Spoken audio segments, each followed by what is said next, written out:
Oh, wait, we're in trouble. Hang on. You just did the whole thing, right? Yes. You're a great person. Yes, ma'am. All right, we're going to go ahead and get started.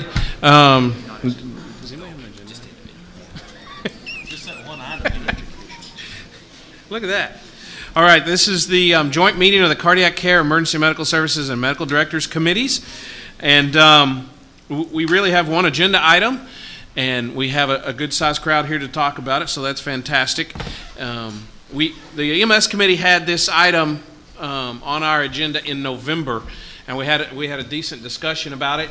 And out of there, since it was just the EMS committee and it had not originated in the EMS committee, we really just kind of sat around and talked and then said, well, we really can't do anything without having the other committees here. So medical directors was brought on, and the cardiac committee, which I believe is where the first comment was made about this back in either May or August of last year, that got kind of the word on the street, and then a lot of the EMS committee started getting phone calls and emails saying, how come Texas has required us all to maintain the National Registry? We're like, oh my gosh, what do you mean? So that's really how we've gotten to where we are. And so we decided for February we would come back and we would discuss, we would get all the committees together. And it was my mistake, but we neglected to bring education into this. However, they did discuss this at their meeting this morning. And that we would bring these committees together just to spend some time talking about the issues around having folks in Texas maintain their National Registry certification after they get it. This is not about should National Registry do testing. This is not about any of those other issues. This is about once folks become National Registry certified, which is the way to certification in Texas, should Texas develop a system where they're required to maintain that. And so we'll get started. Dr. Smalling and Dr. Purse and Dr. Ellerby and myself had some email discussion about this and kind of where it came from, where it was going. And I offered to put together a short little quick presentation just for everybody's benefit, because not everybody is aware of what it takes to become nationally registered and all those other issues, what that means, what that doesn't mean, and those kind of things.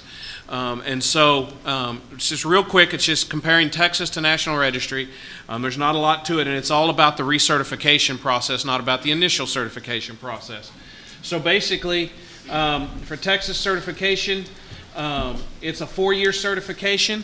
Whenever you get recertified, there is no skill re-verification. And there are 5 ways in Texas to become recertified every 4 years. You have to pick one of those 5 ways. 4 of them are legitimate. The 5th one is there, but I don't believe anybody's using that yet. We'll get there in a second. National Registry is a 2-year certification. There is skills re-verification every 2 years. Either it's done through either QI/QA, reviewing run reports, that kind of thing, or direct observation by training officers and or medical directors. And then there's 2 methods to recertify with National Registry. National Registry, the recertification options are the re-examination. You can take the National Registry exam again. For those of you who have taken that, your first thought is why, but there is an option.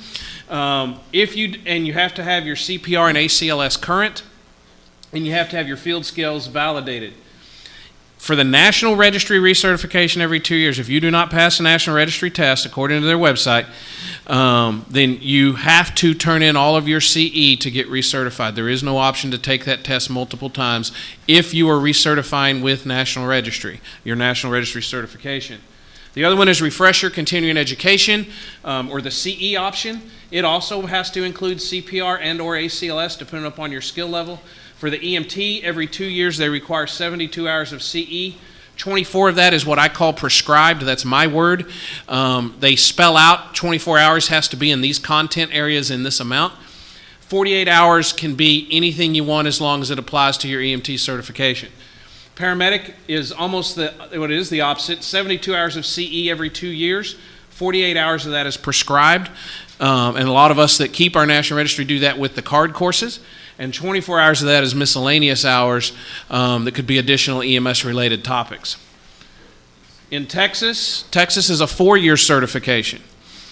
The first option is to re-examination. I asked this question of DSHS a while back. I didn't get real numbers, but the people who take the test to recertify, there are a handful of folks that do that, but it's not huge numbers. They have to take the cognitive exam from National Registry. If they fail in Texas, they do have the opportunity to retest. And if they fail in Texas, it's kind of the opposite of National Registry. The rules require if you fail the test in Texas, you cannot go the CE route. So you have to pass the test. So just a little bit of pressure. Number 2, continuing education. Again, Texas, it's broken down into prescribed and then other hours. For the EMT, every 4 years, it's 72 hours of CE. 54 of that is prescribed or broken down into content areas. 18 of that is other. Paramedics, 144 hours every 4 years with 108 prescribed and 36 other. Oops, hey, hang on. Wow, that went real far. When you look at the CE comparison, I was going through this before the meeting, and I said, you know what? It's confusing because they're on 2 different slides. But you can see prescribed versus miscellaneous for EMT in Texas and National Registry, and for paramedic in Texas and National Registry. So you see basic, and on the National Registry columns, this is how many hours every 2 years. So you can see for the paramedic, the hours are close to the same. How National Registry prescribes those prescribed hours and how Texas does are entirely 2 different methods. But they both have hours that you have to get in certain content areas. They're not even close to being identical. And sometimes if you're trying to maintain both, they're painful to try to get both. Just that's my personal editorial from my personal efforts. 3 is National Registry. So if you maintain your National Registry and you do the National Registry CE every 2 years, when it comes time for your Texas, you send in your current National Registry and you get recertified. So 4th is a formal recertification course in Texas. And then the 5th way is the Comprehensive Clinical Management Program, the CCMP, or the old Platinum Plan as it used to be called, that has been approved. Rules have been approved on that, but there's not been a method to certify agencies as being CCMP yet, and so I don't believe anybody's using that at all. But there are the 5 mechanisms here in Texas. Hello. The other CE issue that a lot of people talk about is distributive education or online education. Texas has no limits as long as the education is approved by DSHS, so you can't go out and just do any online stuff. It has to be somebody that has gotten a CE approved by DSHS through one mechanism or another. National Registry limits distributive education to 10 hours of prescribed out of 24 and 24 hours of miscellaneous out of 48 for the EMT. And paramedic, 10 hours of prescribed out of 48 and 12 hours of the miscellaneous 24 for the paramedic level. But there's a big caveat on the National Registry stuff that a lot of folks don't look at, and that is that they don't count, it's not distributive education if you're doing it via video conference, online, over the phone, whatever, if the instructor is there for real-time feedback. That's not what they call distributive. What they're talking about is a CE Solutions or one of the other online things where there's just a class you read through, you take a test, and there's no interaction with the instructor real time. So that's what they limit. So anyway, enough of that. Yes? So that CE still counts, it just doesn't count under your distributive requirement? Yes. The cost in Texas, the exam option is $70 National Registry testing fee plus the $64 state renewal fee for EMT, and then paramedics $110 National Registry testing fee and a $96 state renewal fee, and then all other options are the state fees only. For Texas, for National Registry, the exam option is $70 for EMT, $110 for paramedic. For the CE option, it's $15 for EMT, and paramedic is a $20 fee. And then if that's the option, so if I use my National Registry to stay certified, I pay those fees twice every time. And then at the 4th year when I recertify Texas, I do have to pay either the $96 state renewal fee or the $64 state renewal fee or the intermediate fee, whatever I'm recertifying at. You have to pay that Texas fee unless you're a volunteer for your Texas certification. Hang on. And then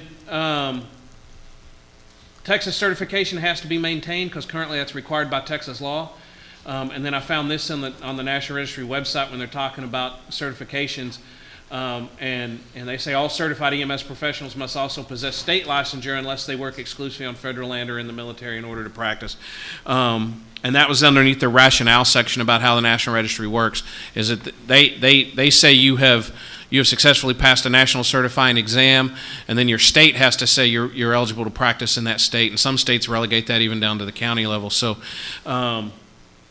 But that's that. And then Dr. Purse sent me these slides. Would you like to interpret these as I go through them so I don't get them wrong? Yeah, you just got to turn. It may the on. There's a switch up on the top that may be slid in the off position. There you go. So this is a slide showing the states that are in green are states that currently use the National Registry for EMT level initial certification. The ones that are in yellow will be coming on. Now this slide is dated November, this past November. So the 3 states over there on the East Coast that are in yellow will be coming on board within the next 2 years at the EMT level for initial certification. Next slide. These states that are in green are ones that require National Registry for initial certification at the paramedic level. And next slide. And the ones that are in blue are states that require National Registry for continued certification beyond the initial certification. So now why South Carolina turned white there, I don't know. It may be a formatting issue with my PowerPoint. All righty. So I wanted to just run through that to kind of give everybody, it's kind of a rapid little thing there, but a lot of folks in the room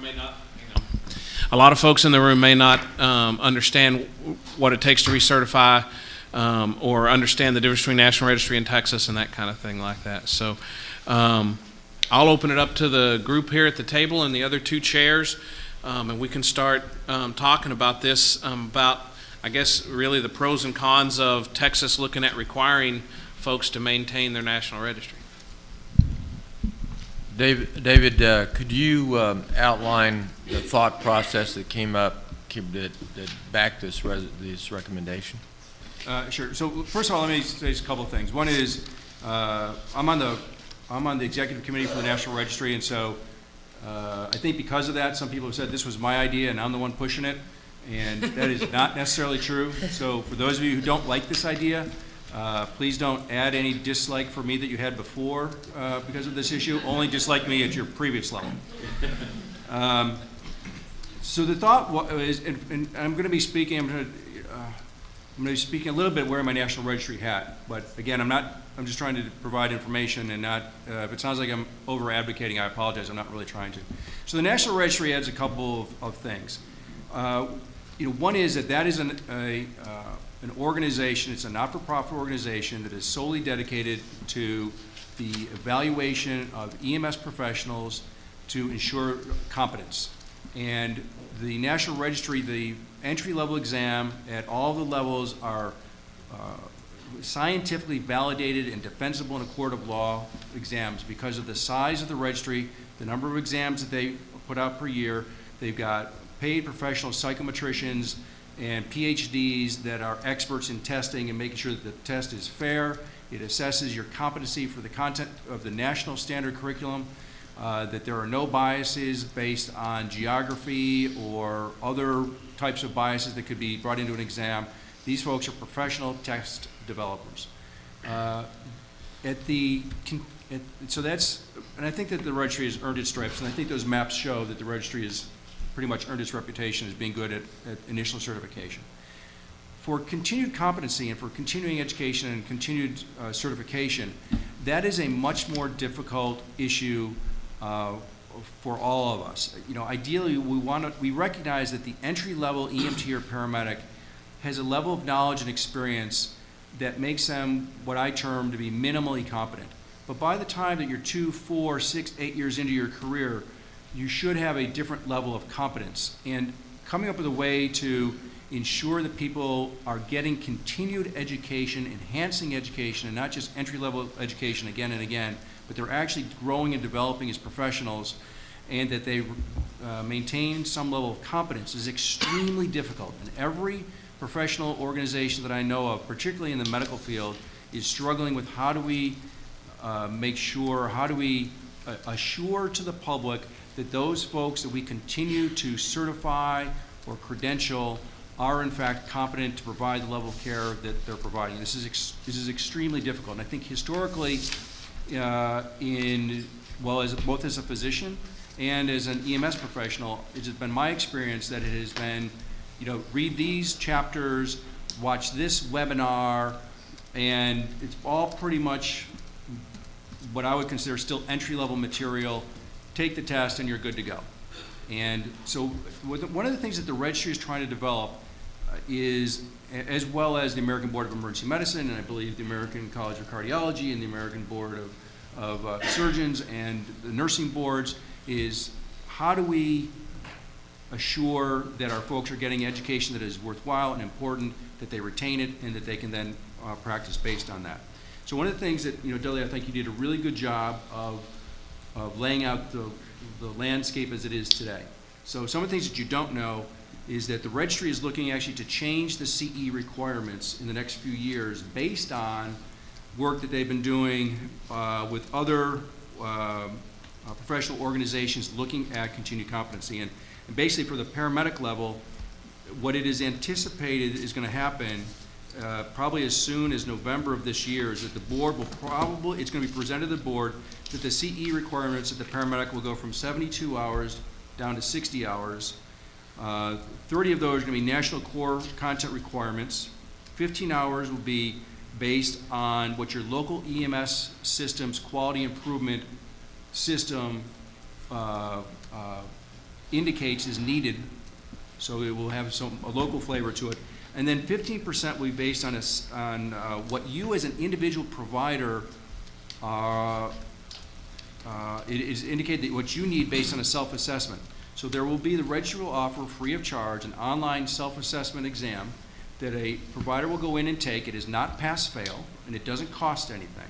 But you go in and you take it, and it covers all these content areas of paramedic practice. And then you will get a report back saying what your areas of strength were and what your areas of weakness were. And then when you come up 2 years later to recertify and under the registry's guidelines, you will then have, 30 hours will be from the national core content, 15 hours from what your local EMS system feels that your group needs, and then 15 hours prescribed on how you did on that self-assessment. So if I take the self-assessment and I'm weak in airway, trauma, and pediatrics, then I know that over the next 2 years I need to get 15 hours in airway, pediatrics, and trauma, or whatever I said it was, because the registry will know that. They'll know to look to make sure that I got hours in those areas that my self-assessment exam indicated that I was weak in.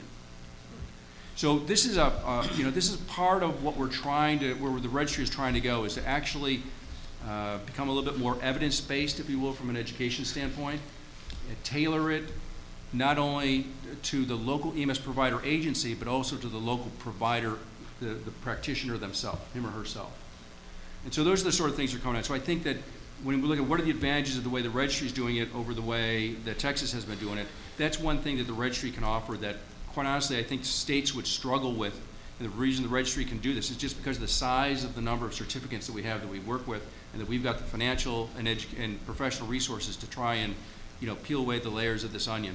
The other thing that folks may not know about, which I think will be an important part of this conversation, is that for people who are previously nationally registered, but then let their registry lapse, which is going to be common here, at least I know with the Houston Fire Department, all of our recent graduates obviously are nationally registered, but many of them let that lapse. That Mark King was the state EMS director in West Virginia who passed away suddenly and unexpectedly, and it was his idea and his dream that the registry create a way so that former certificates of or former registrants rather from the National Registry will be allowed to become nationally registered EMTs or paramedics again. And the registry is basically beta testing that right now in West Virginia and forgetting where else. There's 2 other states where it's being basically beta tested now, so that folks that were registered in the past will be able to very easily become nationally registered again.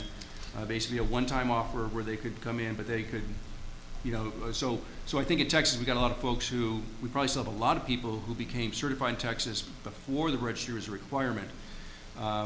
So for those folks, they would probably just be grandfathered out of this, but for the folks who did come in when registry was a requirement for initial certification but let it lapse, they would all be able, there would be a way for them to come back in. So that's a long answer to a short question. Did you just say, Dr. Person, That they would be grandfathered out? Well, I did. I mean, I know did that say you're not, that, but I know my you're not point making was policy. for folks in Texas who are Texas certified but never took a national registry, if we were to go this way, there would have to be some sort of something to allow for them to So grandfathered out of the, of whatever rule we come or up with. grandfathered into national registry. No, So, not so the if you're same. registered once ever, if you're ever registered Right. before, the Mark King initiative would allow you to become registered again. But if you were never, ever registered at the National Registry level, we would have to come up with some way for those folks to continue to be able to practice, I would assume. I mean, we certainly wouldn't want to exclude them. That would be foolish. How many do you think that is, that never went through that stimulus, last few years? I don't know. What year did, Maxie, do you know what year we required National Registry? 2002 for permanent, 2000 for That's a big number. It's a big number either direction from that point. I mean. So whatever rule we come up with, you just have to make sure you allow for them to continue to practice, that's all. And in fact, we could look at the states that have National Registry as ongoing. I'm sure they, at some point, went through this too, and they may have solutions that we could tap into. Thoughts from others? I just have a question as really a neutral observer. Is there a downside to not requiring the National Registry?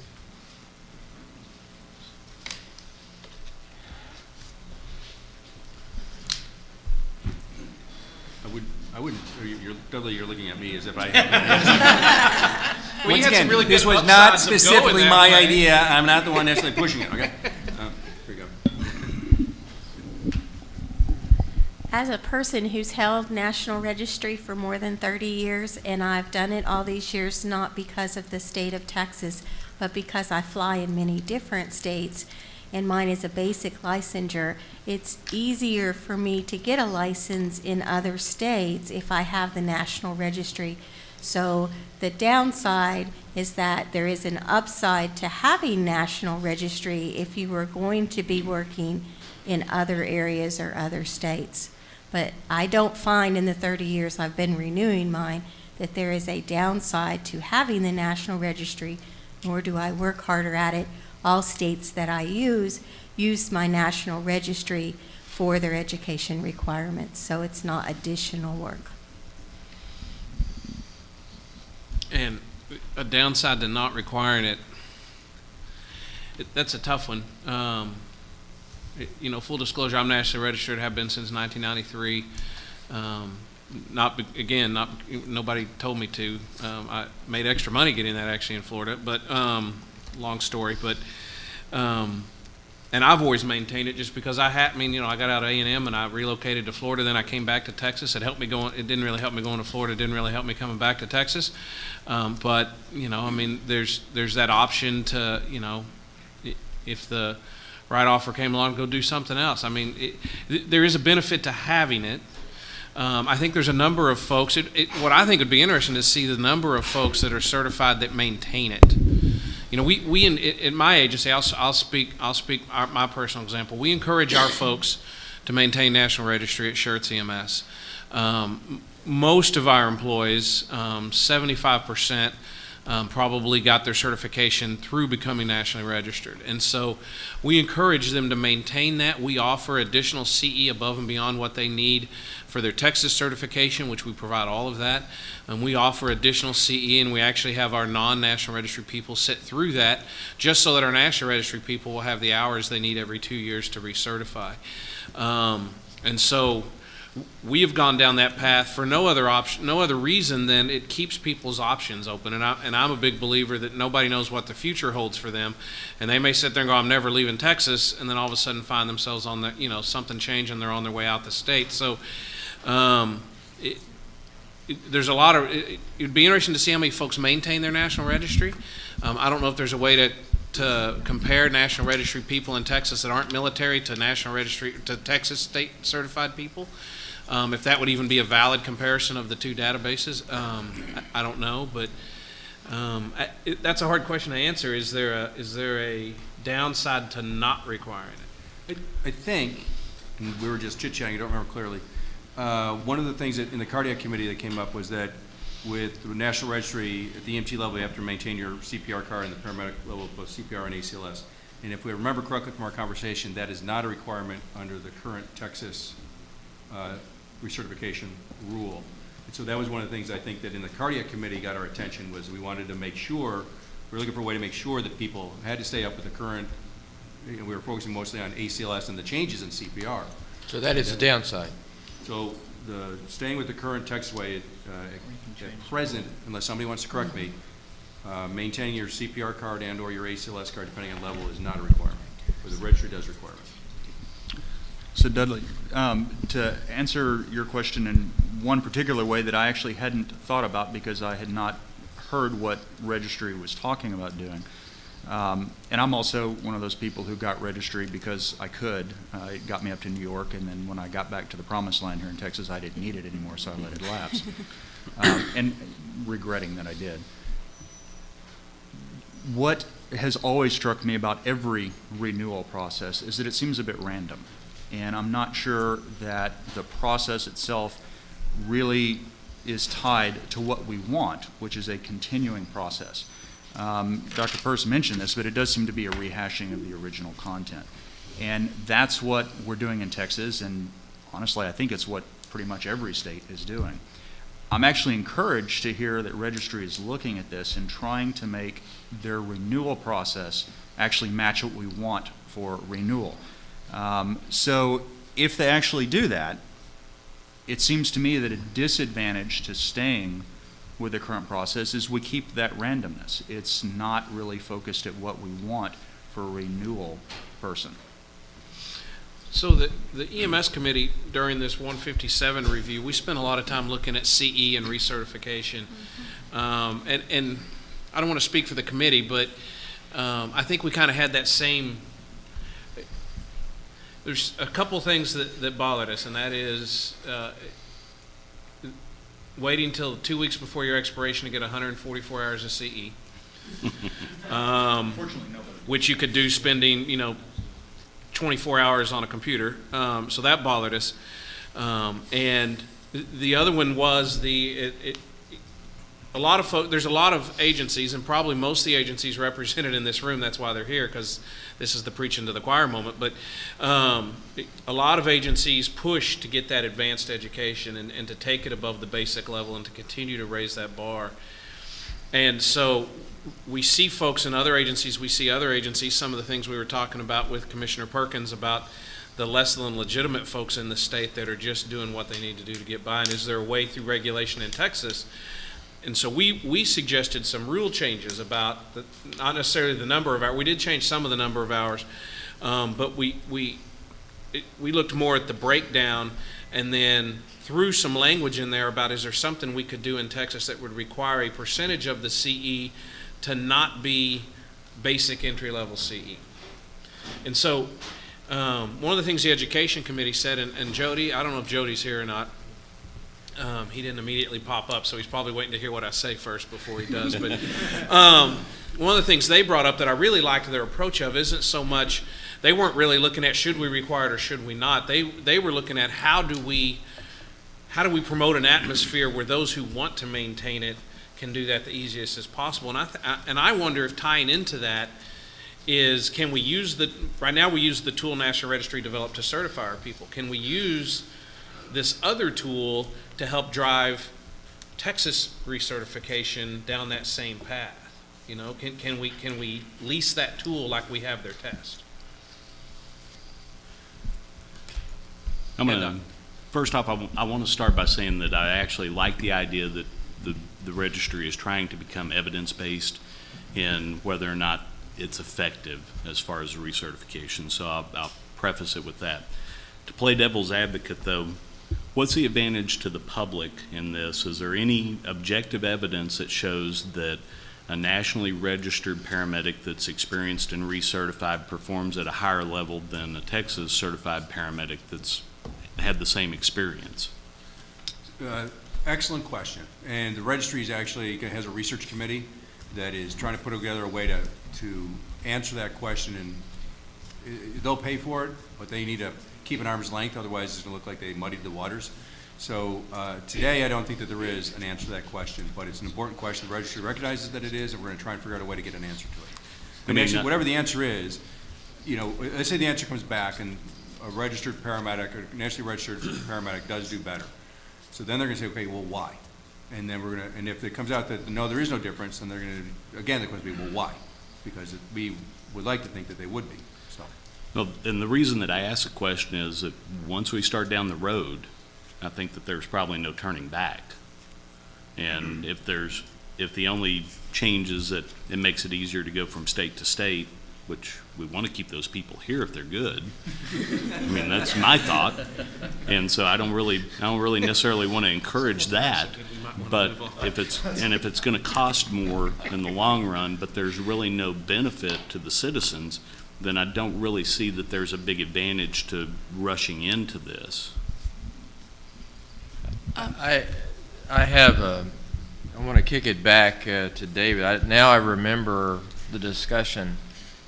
Forgive me, I'm old and I have trouble remembering where I am most of the time, but I do remember that. And so it reminds me of what we do on the hospital certification committees and credentialing committees, and so we adopt some big hammer rule just to get a couple of things accomplished that might be accomplished in a different way. So certainly the Cardiac Care Committee is really invested in getting STEMI care up to where it needs to be. For those of you who don't know, the mortality rate for EMS transported patients in hospital in the United States with a sample of 23,000 patients is 7.2%. The mortality, and again, I'm going to tell you, the mortality rate for those that come in on their own is about 1 to 2%. So that's a little bit skewed, because what we think we're finding out is the people that are really sick call 911, and the ones that aren't think it might be indigestion, just drive themselves in. But that's a whole nother discussion. So what our goal is to get everybody that brings these folks to a treatment center to be certified in CPR and ACLS. So one other corollary, rather than requiring national certification, if there's a lot of pushback for that, would be adding the requirement that all paramedics and EMTs be certified in CPR and ACLS. So that would be another possibility. Bobby? Yeah, going back to your analogy though about the hospital, when you sit on the hospital credentialing committee, one of the things you ask is, somebody board certified or not? Right. And this is very similar to that discussion. Yeah. It's a national standard that we can all understand and agree to. Otherwise, when you're talking about 5 different ways to be certified as a paramedic in Texas, you really do have apples and oranges. That's extrapolating that discussion from there. The only other thing I'm worried about is it sounds like we ought to just have everybody drive in by car if they're having a STEMI. No. Having a STEMI, we're going to put you in your car. Right. There are potential ways of treating people before they get to the hospital, and if you start doing that, as you well know, they need to know CPR and ACLS. So would that be a possible change in the recommendation from our committee, David? You think? Rather than requiring that, I mean, if everybody's going to vote no for national. Well, you have to do that in committee because the committee recommended national registry. Actually, no, the Cardiac Care Committee did not. We deferred to the Education Committee. Right, we did not. We did not. We discussed it, but we deferred to the Education Committee, who Deli forgot to invite to the party. Well, the other question And is, Jody's hiding from me. is requiring ACLS really going to improve your STEMI care? There's a lot of other things that are involved in STEMI care that are not covered in ACLS. So, That's kind of what he's is the implying, solution though. the right thing for the problem? I'm just asking the question. Right, I agree. One of the things, though, I agree, the National Registry concept is great. The problem is I've got to take that concept and make it happen. And I, within a year, may have close to 1,000 paramedics in Dallas. And one of the things that scares me about going to National Registry is then we lose any say or even any input into changes, because now it's made by some entity up there that we no longer have a connection to. Where as long as the state maintains it, at least we have these committees. We have a way of having some input into what changes are or aren't happening with the CE, where if we go to National Registry, it's completely taken out of our hands. And even the concept of individual needs, I actually taught high school before I did this, I decided I need a safer occupation. So I love the concept of meeting individual needs. The issue is now, all my medics take this test. Now I've got to figure out how to come up with individual CE, 15 hours of CE for 1,000 people.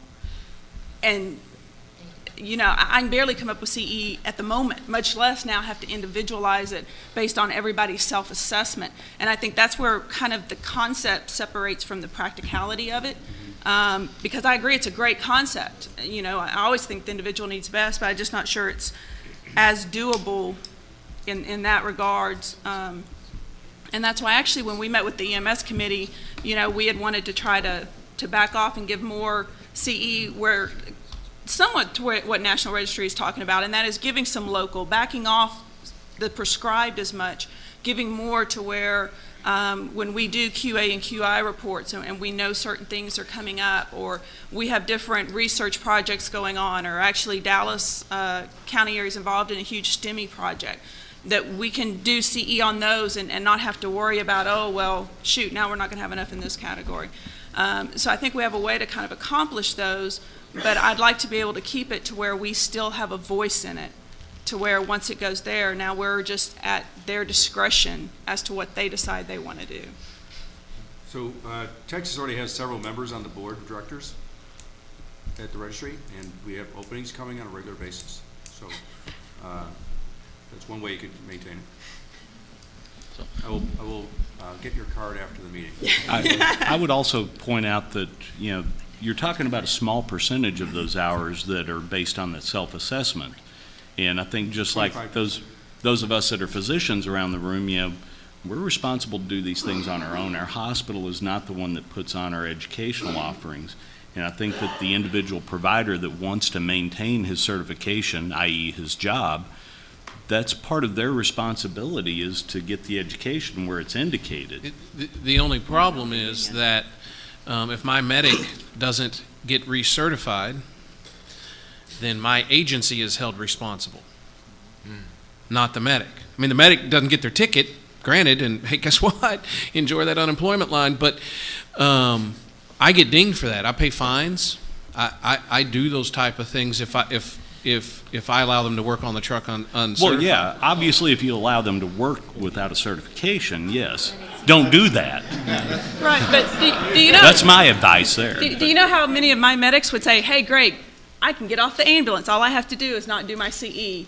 And I'm off the ambulance and on an engine. And I do understand that. And I do understand that. And that's why I preface it with, you know, if they want to maintain their certification and their job, then that's their responsibility. And I think that part of this also is that we do need to evolve more professionally, and finding people that want to do the job and keep the job is part of it. And I understand that that is an issue.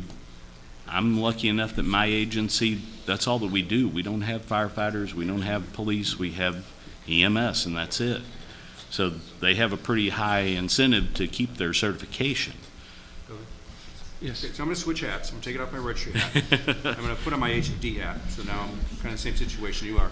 And so if and when the registry makes this change, so 30 of the 60 hours will be, you know, the standard topics, which I'm probably going to want my folks to cover anyways.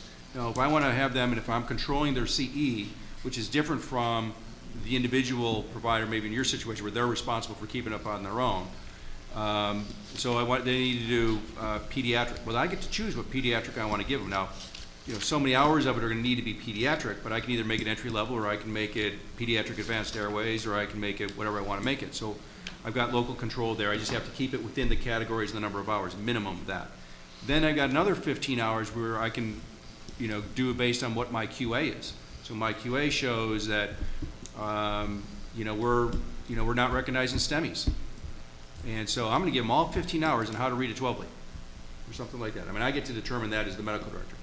And then the last 15 hours, which is up to what your particular weakness was, well, and I've thought about this, we're being HFD. Well, I don't know what everyone, I have to assume that of the 475 paramedics I have, there's somebody's going to be a deficiency in every one of the possible categories. So all I got to do is make sure that we get something that hits every one of those categories, which is going to be a little bit of a pain in the butt to me.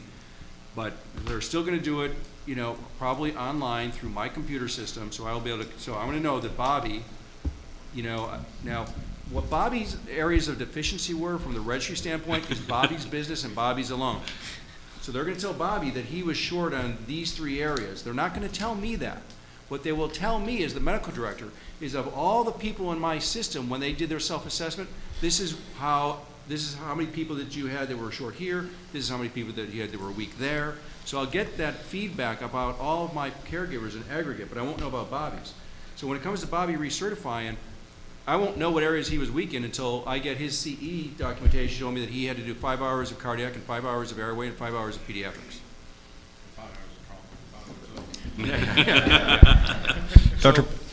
So I've tried to sort of think this through, and the pain in the butt from a large system provider is I will have to make a smorgasbord of basically every content area, because I know that there's gonna be one knucklehead who got something wrong in everywhere. You know, and I don't mean to say it that way, but, you know, 475 guys, there's not gonna be one content area that I'm gonna be able to predict that nobody got anything wrong in, or that nobody was weak in, I should say.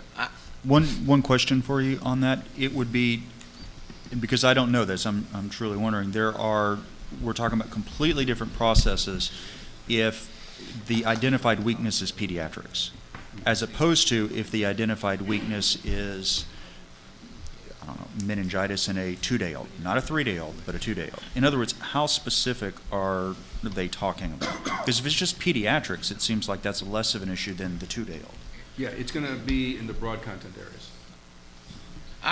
I would wonder, and I'm all for furthering our education to whatever degree that standard is set at, but I would wonder with our accreditation process that we're getting over that learning curve of now, is that going to cause a shortage in paramedics out in rural and frontier areas where I live? And then 2, if we take the medics that we do have and we put these extra burdens on them, are we fixing to do away with all our paramedics out in those rural and frontier areas?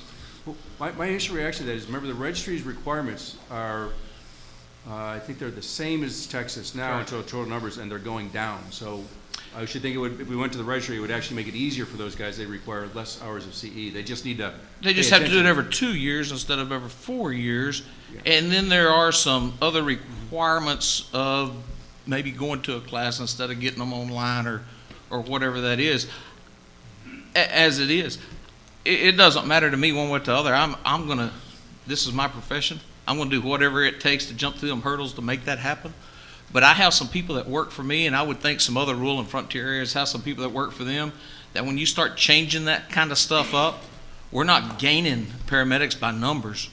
They're not leaps and bounds coming to those rural and frontier areas. And if we make it more difficult, and maybe it's not gonna be more difficult, maybe it's gonna be easier, but instead of every 4 years, you just have to do it every 2 years, or maybe that's the direction. But it would appear to me that we're not helping our system out a whole lot if we decrease our numbers. I don't know, maybe that's not the right take on that. You know, I think that you're absolutely right, and it's something we've got to be very concerned about, is the rural and frontier areas of Texas. We've got to make sure that we don't make it more difficult for people to, A, become certified, and B, continue being certified. In this situation, and I'm not from that area, so I probably need to be not talking right now.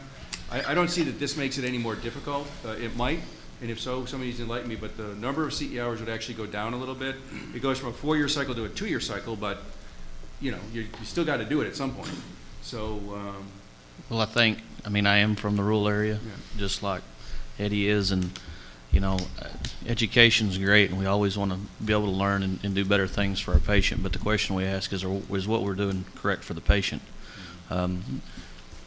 I'll use some terms that Dudley's once used. I mean, the I-35 corridor, you can swing a dead cat and hit an educational institution. Right, Dudley? Right. So you go much further outside of that, and we run into some hardships pretty quick. Traveling 150 to 200 miles just to get classes. So if National Registry is going to require us to be sitting in the classroom, You do have the distributive. You do have the option, distributive. And if they're interactive, that doesn't count as distributive. but still we're still behind in rural America on that as well. Well, And So that's the concern I bring up, is that, you know, if we're thinking that we need to have CPR and ACLS be a part of the recertification process, I think that the Rule 157 is open. We can make those recommendations like y'all have discussed and add that into it. I just think taking this giant step to say, well, you have to maintain your national registry in order to stay certified in the state of Texas, the question I would present back then, if I'm going to pay my fees to national registry, let's do away with Texas certification. That way it's a little cheaper on me and I'm already meeting the criteria. I don't know that you can do that, actually. I think the other problem too, in the practicality side, is now you've got to keep up with 2 separate certifications, because I got hundreds of medics who never went through national registry, myself included. So now I've got to keep up with CE for this group and CE for this group. And I mean, our medics, we've got several medics with 30 plus years now. So that means for the next 20 years, I've got to now keep up with 2 different CE systems. Yeah, just a comment, because I've been doing it a long time. Every state will accept the national registry, so you don't really have to do 2. You just have to do the national registry requirements. No, for here, for my medics, I would, because like I'm not national registry. I can't do national registry. So I've got hundreds of medics that I've got to keep their state of Texas certification stuff, and then now the ones that have to do the national registry. So I've got 2 different systems I have to deal with. And It's not to be certified. Right, but it's 2 different groups of CE requirements. I've got requirements that the state of Texas would have based on being grandfathered in, and then I have requirements based on national registry. So I Unless think we that say that question the speaks to state an of- implementation issue. So how do you implement it? And so far, I don't think we've really addressed that issue. But that's obviously something that before we do it, we would have to talk about. Right. But I just don't think that's come up yet. It's obviously an issue, but I don't think that's the real topic. Jane, Here. yeah.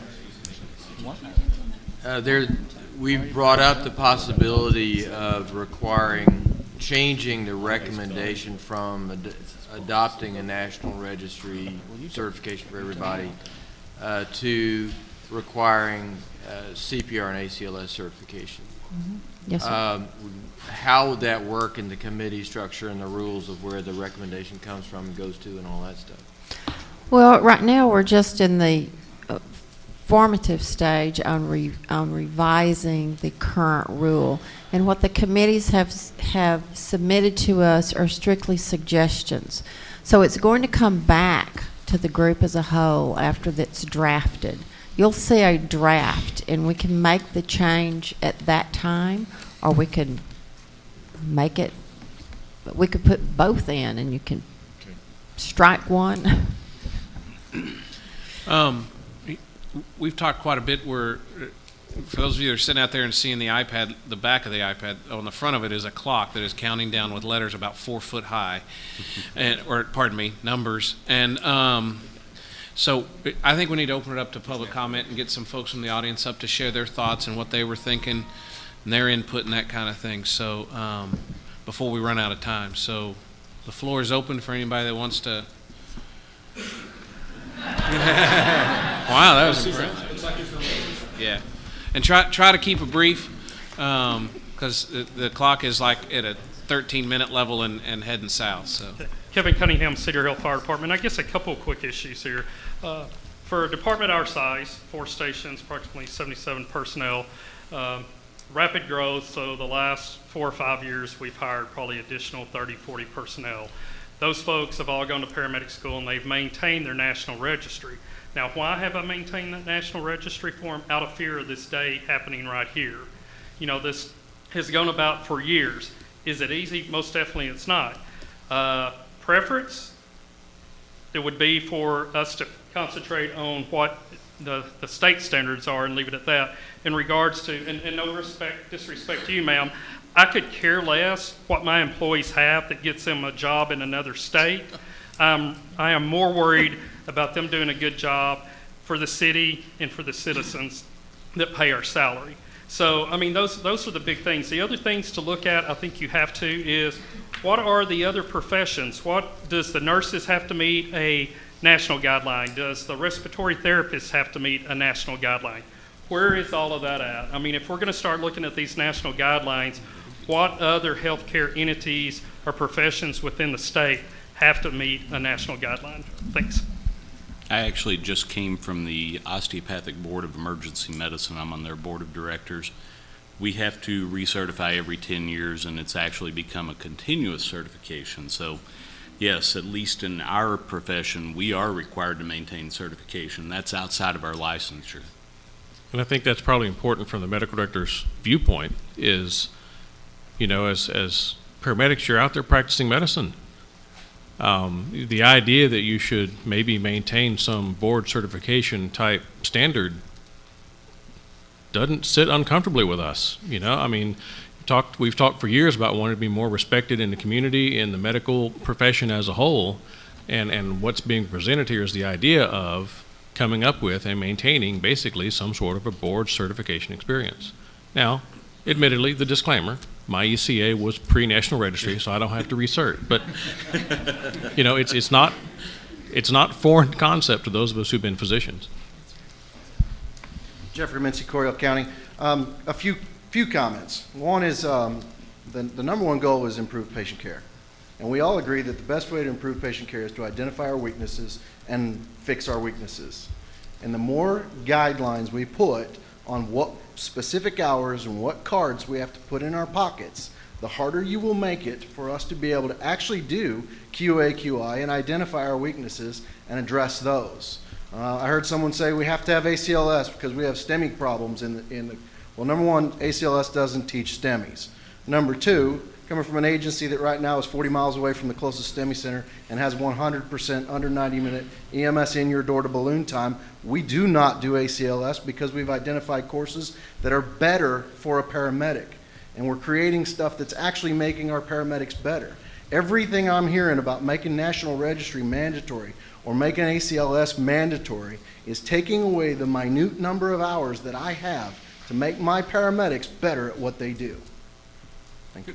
So one thing, so the state currently has a menu of things that you got to do, so many hours of this, so many hours of that, for 100% of it. The National Registry boils that down to 50%. The other 50% is tailored the way you're describing it. It's tailored based on QI, both of the system and of the individual. So as we're talking about, like, the registry is going to make you do this, that, and micromanage you, actually it's the reverse. The registry opens up 50% of the hours to customization, whereas the state's current prescription is 100% prescribed. No, it's. Oh, no, you're right. I take that back. You're absolutely, forget what I said. It's about 66 and a third. About 60%. That's right, you're right. I was thinking the old days when it was. Yeah, but it is gonna, it is gonna knock it, yeah. You're right. So, yeah, I'm Robert Wozniak. I'm an interventional cardiologist that works in the city, so keep that in perspective when I make comments, which may, it's more of questioning the process. The question about, does this judge quality if everybody passes this exam? I think I brought it up. I think that's legitimate. I think I'm hearing a lot of different pros and cons, perhaps to consider some type of, and you may already do this, but some type of standardization of your QA, QI processes in different centers. For instance, in your place, you may have a higher standard than some other place or higher levels that you test or you focus on. Perhaps that could be a way that you could make steps towards assuring quality uniformly through Texas without having to fulfill certain criteria for a national registry. It sounds like National Registry helps do that, but I don't know if you report or check on everybody's quality on how they're assessing their team in each individual situation. So that's my question to you all. Do you have something set up where everybody's adhering to the same quality measures throughout Texas?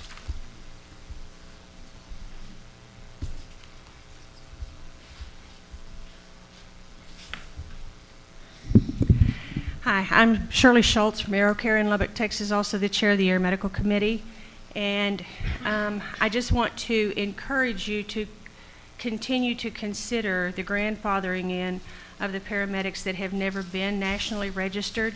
All of our nurses have to have the SHS certification to fly on our aircraft because we have to have two certified folks. I don't have nurses now that are full-time nurses that have had their paramedic certification for a long time that have ever had national registry. They won't go back and get their national registry as a paramedic they'll go back and get National Registry as a basic if they have to do that at all. The education that they're going to have, the continuing education that they're going to have to continue that basic National Registry certification is far less than what they have to have now to maintain their paramedic certification. And both of those are more than what we have to continue our nursing education. So I think, you know, for our nurses and a large number of flight nurses that have never had the National Registry, I think you'll end up requiring far less education for them in the long run than you will with what you have right now. Thank you. Can I follow up on my question? Do you guys have a similar quality? Does everybody do the same type of testing? And you said, just a head nod, that's all, okay.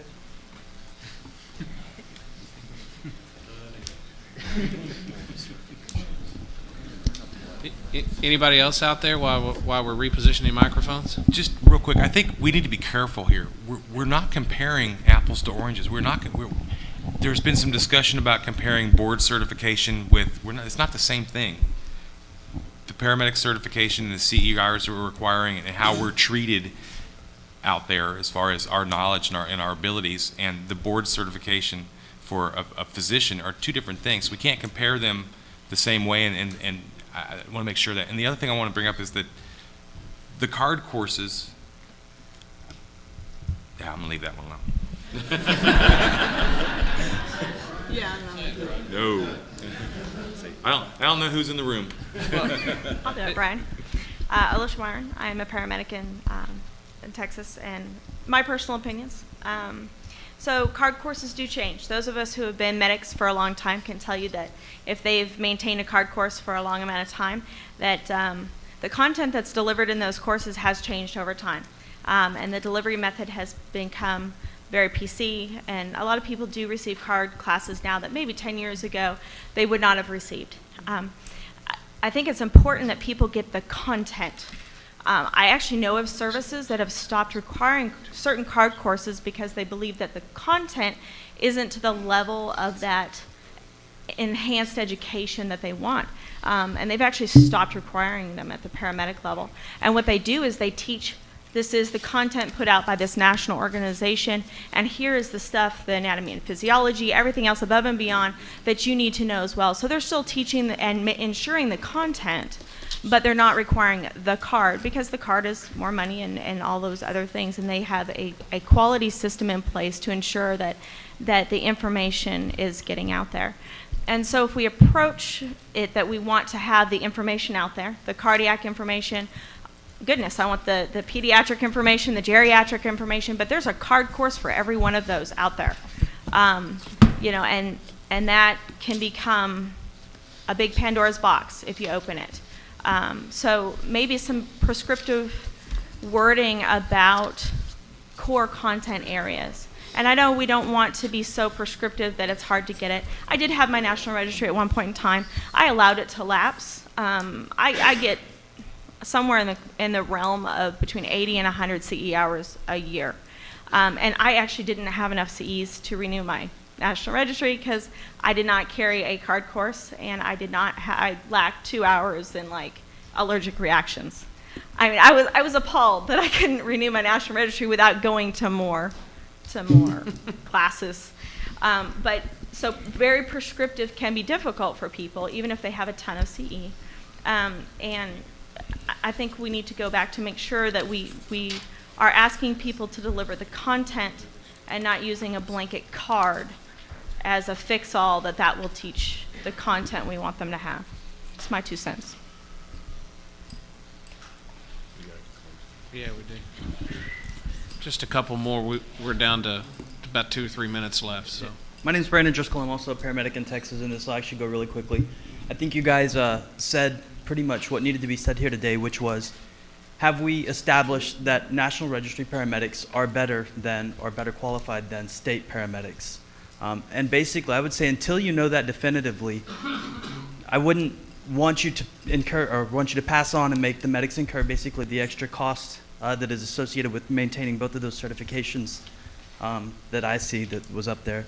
And also just some of the extra CE stuff. So until I think we have any sort of a definitive answer on that, I don't really see a big push to move forward on this other than maintaining, of course, you know, high standards in education and patient care and stuff like that. That's pretty much it.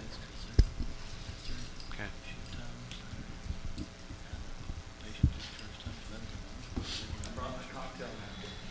That's a nice shirt, Ryan. Thank you.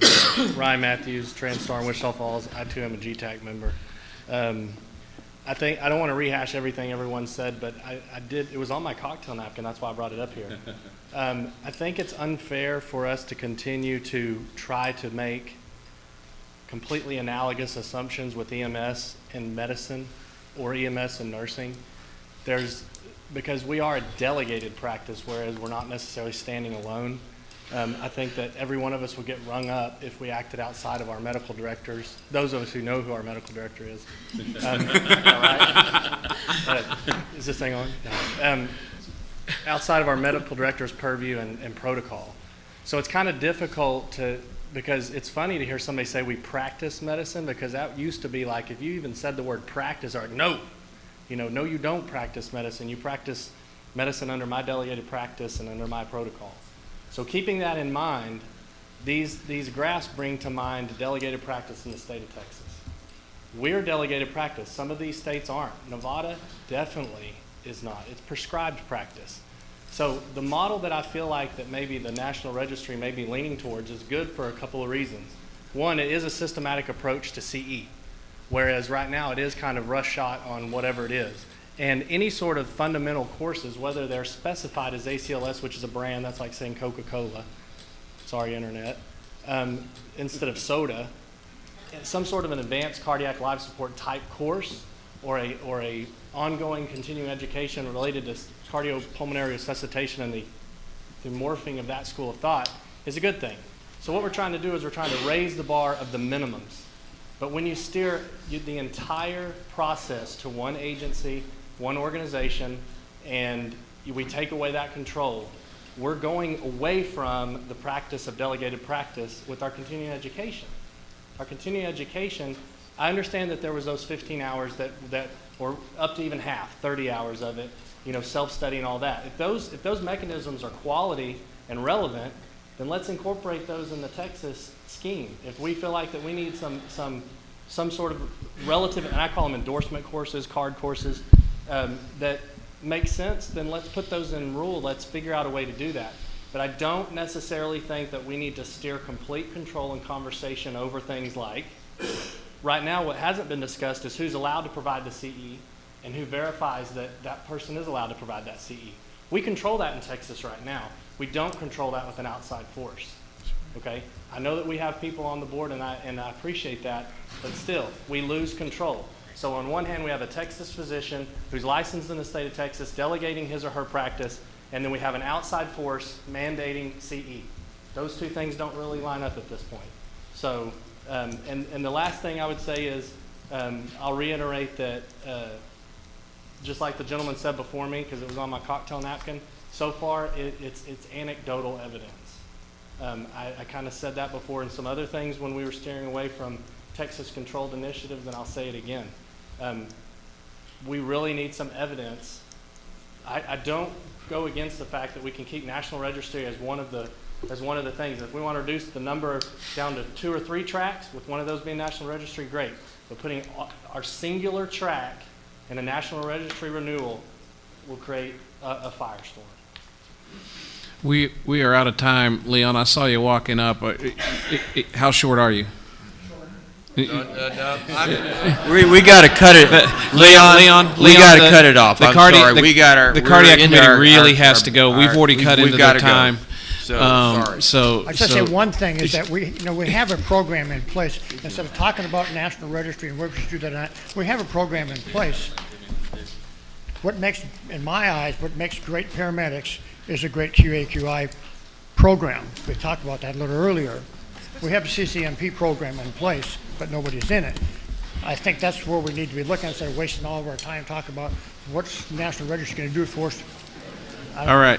As we wrap this up, Maxie, I know education has already asked for the number of what's the percentage everybody uses to recertify of those 5 methods? Or if not, they're going to ask you for those numbers. Could we get also, if you could determine how many folks are maintaining their National Registry? And then as the rulemaking process goes forward, we're going to continue to revisit this as we go forward. So we'll take more opportunity at future meetings as we go through the rule process on this. I appreciate everybody's time. I know meeting's breaking up.